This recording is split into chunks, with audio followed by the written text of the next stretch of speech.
Nagtiyo kami ng isda ngayong araw mga sis. Halina't samahan niyo ko. Let's go!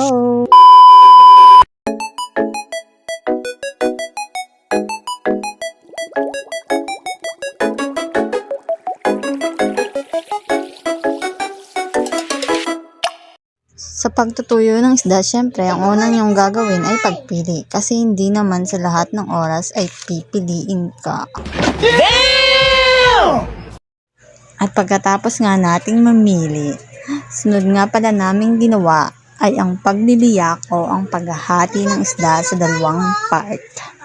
At sa palaging pagbibidyo ko nga ay nagalitan pa nga ako ni Madir. Yan. Tayo lagi na lang amos-amosin niya. Ay, video amosin, nakabuka ka. Ay, paano lagi yan? Sunod nga palang gagawin natin pagkatapos iwain, syempre hugasan natin ang ating gagawing tuyo para naman maging malinis ito. At syempre, pagkatapos nating hugasan ang ating gagawing tuyo, lalagyan naman natin ito ng asin para magkalasa at hindi agad mahampok o magkaroon ng uod. Pagkatapos nga pala natin isinana, syempre ilalagay na natin ito sa ating bilaran.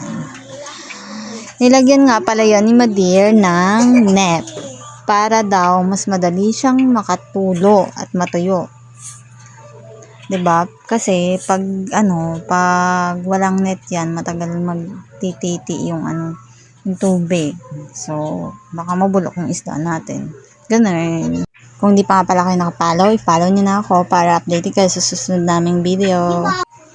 At dumako na nga pala tayo sa ating pagbibilad ng ating gagawing tuyo. Pagkatapos ng maghapon nating pagbibilad, heto na nga pala ang ating finished product. Thank you for watching. Bye!